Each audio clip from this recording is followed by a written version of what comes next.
Hello rock stars, welcome back to Jukara foundation. मैं हूं रणवीर सिंह, आपका बायोलॉजी एजुकेटर। मैं उम्मीद करता हूं आप सब स्वस्थ होंगे, मस्त होंगे और बढ़िया तरीके से पढ़ाई कर रहे होंगे। ठीक है, तो जैसा कि हमारा प्रैक्टिस सेट चल रहा था, ठीक है, बायोलॉजी का प्रैक्टिस सेट चल रहा था, तो आज हम लोग एक और प्रैक्टिस सेट के साथ आ चुके हैं, जहां से एग्जाम में बहुत ही बार क्वेश्चन पूछे गए हैं और पूछे भी जाते हैं। ठीक है, तो इंपॉर्टेंट क्वेश्चन को लोग लाए हैं। ठीक है, तो क्वेश्चन में एग्जाम में वेटेज रखते हैं। आइए स्टार्ट करते हैं। पहला क्वेश्चन है, बरगद के पेड़ का वनस्पतिक नेम। बरगद के पेड़ तो जानते हो सब लोग। ठीक है, उसका जो साइंटिफिक नेम होता है, वनस्पतिक नेम पूछा है। ठीक है, इसका वनस्पतिक नेम हो जाएगा फाइकस। स्पेलिंग थोड़ा सा गलत है, स्पेलिंग ये होगा बेनगेलेंसिस। ठीक है, बेनगेलेंसिस, फाइकस बेनगेलेंसिस। इसका क्या होगा? वनस्पतिक नेम, यानी कि बोटानिकल नेम। इसको आप लोग याद करिएगा, फाइकस बेनगेलेंसिस। ठीक है, अगला अगला क्या है? सामान्य गेहूं का वनस्पतिक नेम।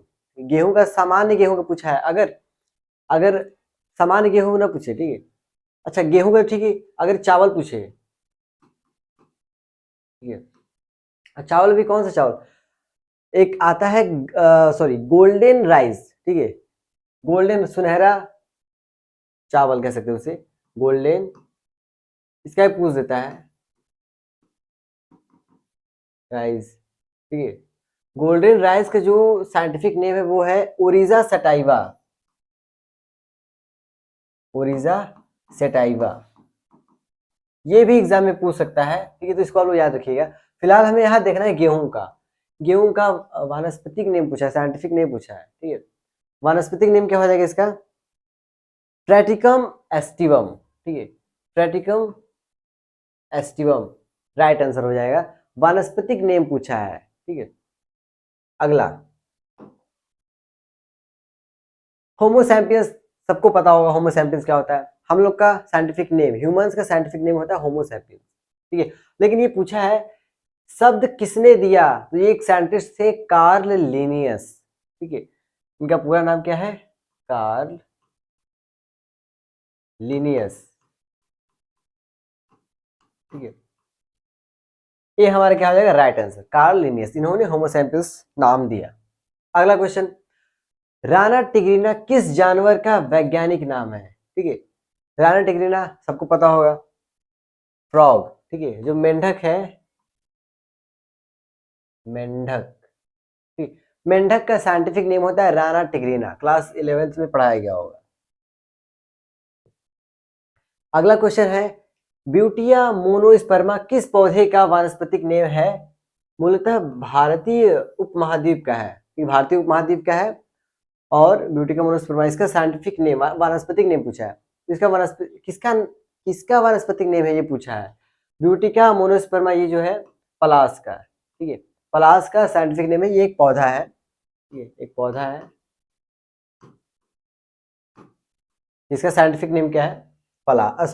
Butea monosperma.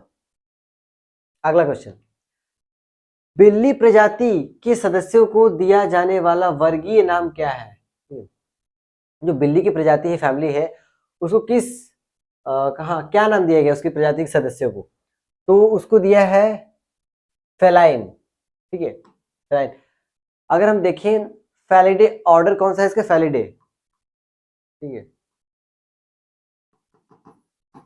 फैलिडी में आता है, लेकिन क्या पूछा? प्रजाति के सदस्यों को क्या नाम दिया गया? वर्ग। ठीक है, तो क्या है? फेलाइन। फेलाइन वर्ग से संबंधित है। अगला, भारत के राष्ट्रीय पक्षी भारतीय मोर, मोर का वैज्ञानिक नेम क्या है? तो इसका क्या होगा? पावो क्रिस्टेटस। ठीक है, पावो क्रिस्टेटस, इसको आप लोग याद रख लीजिएगा, ये मोर का साइंटिफिक नेम है। अगला, जीवों में प्रोटीन निर्माण के लिए सूचना स्रोत। अगर इस क्वेश्चन में होता कि प्रोटीन, जीवों में प्रोटीन जो है कहाँ बनता है, किसके द्वारा बनाया जाता है, तब हमारा आंसर दूसरा होता। लेकिन क्या पूछा है? जीवों में प्रोटीन निर्माण के लिए सूचना स्रोत, तो सूचना स्रोत हो जाएगा डीएनए। ठीक है, डीएनए हमारा क्या हो जाएगा, राइट आंसर। लेकिन अगर पूछता कि प्रोटीन बनाता कौन है तो राइबोसोम चला आता। ठीक है, अगला क्वेश्चन, इनमें से किस भोजन को बॉडी बिल्डिंग भोजन कहा जाता है? ठीक है, अब सभी को पता है बॉडी किससे बनती है, प्रोटीन से बनती है। तो ऑप्शन देखिए, कहीं प्रोटीन लिखा है, कार्बोहाइड्रेट, प्रोटीन। ठीक है, प्रोटीन से भरपूर भोजन। ठीक है, प्रोटीन से भरपूर भोजन क्या है, बॉडी बिल्डिंग में हेल्प करता है। अगला क्वेश्चन नंबर 11 बोल रहा है, स्वपोषी अपने भोजन का संग्रहण किसके रूप में करते हैं? जो स्वपोषी है वो जो अपना भोजन बनाते हैं, बन गया, अब उसको स्टोर करते हैं, किस रूप में करते हैं? ठीक है, तो मैं आपको बता दूं, जो पेड़ पौधे होते हैं ये स्वपोषी होते हैं। ठीक है, और इनका जो भोजन है वो स्टार्च के रूप में संग्रहित होता है। आप लोग क्लास 7th में पढ़े होंगे, 7th 8th में। ठीक है, तो स्टार्च के फॉर्म में, ठीक है, स्टार्च को हिंदी में कहते हैं मंड। ठीक है, मंड के रूप में संचित होता है। अगला, शरीर में जिस प्रकार का पोषण मृत और सड़ने वाले पदार्थों से घोल के रूप में पोषक तत्वों को ग्रहण करता है, उसका नाम क्या है? ठीक है, ऐसे पोषण का नाम क्या है, उसको हम कहते हैं, क्या क्वेश्चन में ही आंसर है? ठीक है, आप लोग बस ध्यान से पढ़ना, पूछा है पोषण मृत। अगर ऐसा कोई पोषण जो मतलब ऐसा कोई जीव है जो सड़े गले पदार्थों या मृत पदार्थों से अपना भोजन प्राप्त करता है, उसे हम कहते हैं मृतपोषी। ठीक है, और इस प्रकार के पोषण को हम कहते हैं मृतोपजीवी पोषण। ठीक है, मृतोपजीवी पोषण। और ये होता किसमें है, यानी कि इंग्लिश में कहते हैं सैप्रोफिटिक, और इसका एग्जाम्पल जैसे कि कवक। ठीक है, कवक देख लीजिए, कवक को इंग्लिश में फंगी कहते हैं, फंजाई। ठीक है, इनमें जो पोषण होता है वो कैसा होता है, मृतपोषी होते हैं, ये सब मृतपोषी होते हैं। अगला, ग्लाइकोजन शरीर में डैश का भंडारण रूप है। अब जो ग्लाइकोजन है, जैसे मैंने पेड़ पौधे में बताया, स्टार्च क्या है, संग्रहण का एक रूप है। उसी तरह पूछा है ग्लाइकोजन जो है, ग्लाइकोजन किसका संग्रहण रूप है, मतलब क्या संग्रहित होकर, मतलब कौन सा ऐसा चीज है जो संग्रहित होता है ग्लाइकोजन के फॉर्म में? ठीक है, तो ये हमारे चला जाएगा कार्बोहाइड्रेट।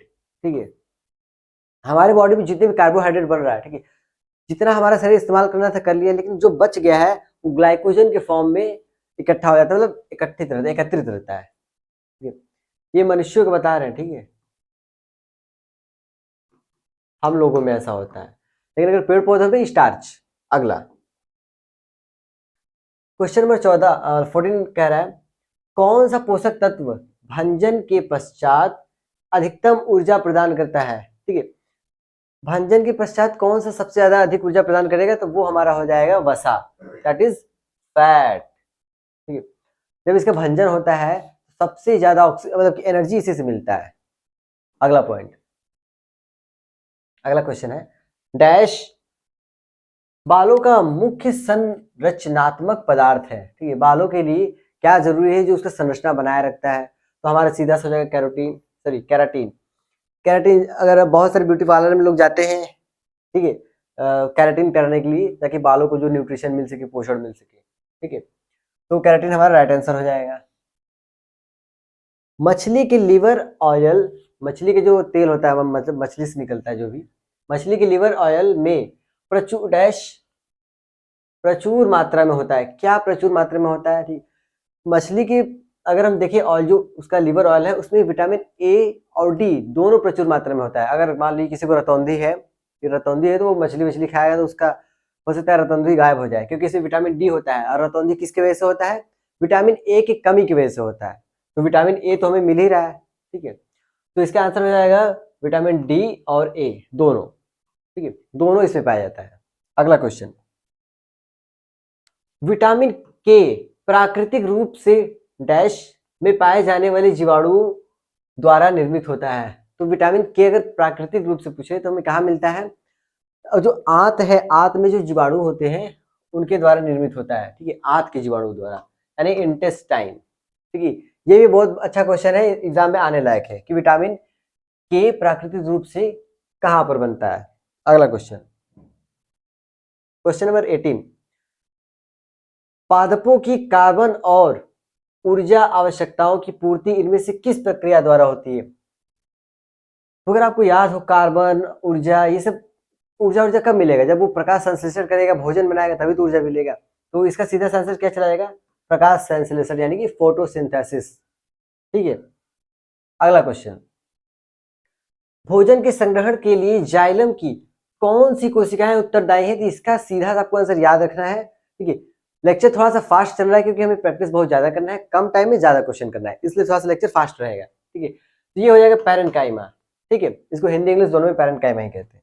अगला क्वेश्चन, क्वेश्चन नंबर 20 यानी 20, भोजन और अन्य पदार्थों का परिवहन परिवहन ऊपर और नीचे दोनों दिशाओं में आसन्न सहचर कोशिकाओं की सहायता से चालनी ललिका में होता है, यह प्रक्रिया क्या कहलाता है?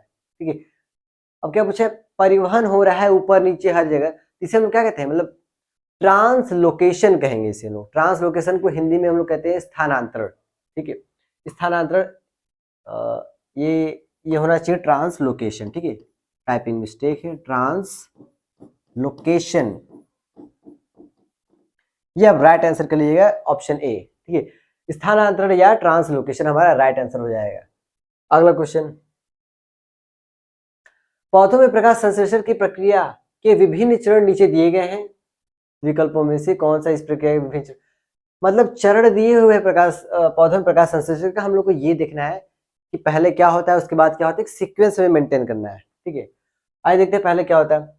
सबसे पहले क्या होता है, क्लोरोफिल द्वारा प्रकाश को लिया जाता है। ठीक है, फिर प्रकाश ऊर्जा को हम लोग रासायनिक ऊर्जा में परिवर्तित करते हैं। ठीक है, पहले हम लोग क्या कर रहे हैं, सी, क्लोरोफिल द्वारा प्रकाश को ऊर्जा कर रहे हैं। ठीक है, उसके बाद प्रकाश ऊर्जा को रासायनिक ऊर्जा में कन्वर्ट कर रहे हैं, बी। उसके बाद जल के अणुओं का हाइड्रोजन और ऑक्सीजन में विभाजन होता है। ठीक है, उसके बाद ए, अब जो बचा वो डी। उसके बाद क्या होता है, कार्बन डाइऑक्साइड का कार्बोहाइड्रेट में अपचयित होता है। ठीक है, कार्बोहाइड्रेट मतलब जैसे ग्लूकोज बनेगा, ग्लूकोज एक कार्बोहाइड्रेट है, ग्लूकोज फ्रक्टोज ये सब। ठीक है, तो हमारा राइट आंसर क्या हो जाएगा, C B A D, sorry कहा गया B A, C B A D, हाँ ऑप्शन ए, कलर चेंज था इस वजह से थोड़ा दिक्कत हुआ। ठीक है, option A C B A D, C B A D हमारा राइट आंसर हो जाएगा। अगला क्वेश्चन देखते हैं, 24 क्वेश्चन कह रहा है, फलों में मुख्यतः कौन सा हार्मोन प्रचुर मात्रा में पाया जाता है? यहाँ पर पूछा फलों में सबसे ज्यादा कौन सा प्रचुर मात्रा में पाया जाता है, कौन सा हार्मोन, लेकिन अगर यहाँ पूछा होता कि ओवरऑल पादप यानी प्लांट है, पौधा है, उसमें सबसे ज्यादा कौन सा हार्मोन पाया जाता है, तब हमारा जाता है ऑक्सीन, तब हमारा आंसर क्या होता है, ऑक्सीन। लेकिन पूछा है फलों में मुख्यतः कौन सा प्रचुर मात्रा में हार्मोन पाया जाता है, तो ये हमारा हो जाएगा साइटोकाइनिन। ठीक है, ऑप्शन सी हमारा राइट आंसर हो जाएगा, साइटोकाइनिन। अगला क्वेश्चन, ठीक है, यहाँ पर अब एक क्वेश्चन और, इसी से रिलेटेड एक क्वेश्चन और है कि कौन सा ऐसा पादप हार्मोन है जो गैसीय अवस्था में पाया जाता है, तो वो होगा एथिलीन। ठीक है, एथिलीन, इसको आप लोग याद रख लीजिएगा। ठीक है, एथिलीन ये एक ऐसा पादप हार्मोन है जो गैसीय अवस्था में पाया जाता है, ये भी क्वेश्चन बन सकता है। अगला क्वेश्चन, आंवला, आंवला, ठीक है, आंवला किस विटामिन की प्रचुर मात्रा है? सबसे पहले देख लीजिए आंवला खाने में कैसा होता है, खट्टा, खट्टे चीजों में विटामिन सी मिलता है, ये आपको याद रखना पड़ेगा। ठीक है, तो विटामिन सी हमारा क्या हो जाएगा, राइट आंसर। ठीक है, किसी कोई दिक्कत, आई थिंक किसी को कोई दिक्कत नहीं होगा इसमें, तो ये काफी सिंपल सा क्वेश्चन है। निम्नलिखित में से कौन सा जीवाणु फलीदार पौधों की जड़ ग्रंथियों के निर्माण से संबंधित है? फलीदार पौधों की जड़, इसका एक ट्रिक है, अब कह सकते हैं जड़ जो है, जड़ को इंग्लिश में कहते हैं रूट, आर से शुरू हो रहा है, हमारा आंसर क्या हो जाएगा, राइजोबियम। ठीक है, आर से रूट, आर से राइजोबियम। ठीक है, तो राइजोबियम हमारा राइट आंसर हो जाएगा। अगला क्वेश्चन, निम्नलिखित में से कौन सा पोषक तत्व पौधे मिट्टी से प्राप्त करते हैं? तो ये जो पोषक तत्व है नाइट्रोजन। ठीक है, नाइट्रोजन जो होते हैं पेड़ पौधे मिट्टी से प्राप्त करते हैं, हमारा राइट आंसर हो जाएगा नाइट्रोजन, ऑप्शन ए। ठीक, अगला क्वेश्चन 29 क्वेश्चन कह रहा है, विटामिन बी का सबसे समृद्ध स्रोत कौन सा है? विटामिन बी का सबसे समृद्ध स्रोत हमारा है अनाज। ठीक है, अब अनाज में कैसे, जैसे कि चावल हो गया, चावल, गेहूं, जौ, राई। ठीक है, गेहूं, चावल, गेहूं, जौ, राई, ये सब, इन सब अनाजों में विटामिन बी हमें बहुत ही बेहतरीन तरीके से मिलता है। क्वेश्चन डी हमारा, ऑप्शन डी हमारा राइट आंसर हो जाएगा। ठीक, अगला क्वेश्चन, लास्ट क्वेश्चन है ये हमारा, लास्ट क्वेश्चन है। क्या बोला है, मिट्टी से जड़ों के रेशों में पानी डैश की वजह से प्रवेश करता है। ठीक है, यहाँ पर प्रक्रियाओं का नाम दिया हुआ है। ये प्रक्रिया है, किस प्रक्रिया के दौरान ये घटनाएं होती हैं कि जड़ों के रेशों में पानी जाता है। मिट्टी से जो जड़ें हैं, ये जड़ें होती है ना, जड़ों की जो रेशे हैं, ये मिट्टी है, ये सब मिट्टी से जड़ों के रेशों में पानी कैसे जाता है, तो ये जो प्रक्रिया है वो किसे होता है, परासरण से होता है। ठीक है, परासरण यानी कि ऑस्मोसिस इसको इंग्लिश में कहते हैं। इस प्रक्रिया के दौरान मिट्टी में जो पानी है वो जड़ों के रेशों द्वारा सोख लिया जाता है। ठीक, मतलब ले लिया जाता है परासरण की प्रक्रिया द्वारा। ठीक है, तो यहाँ तक हमारा देख ले, कोई और क्वेश्चन नहीं है। ठीक है, कोई और क्वेश्चन नहीं, यहाँ पर क्वेश्चन हमारा खत्म होता है। तो इसी तरह बेहतरीन तरीके से हमारे साथ जुड़े रहे और क्वेश्चन करने में मजा आ रहा है तो एक बार थम्स अप सेंड कर दें और जुकारा फाउंडेशन को लाइक, सब्सक्राइब और शेयर करें।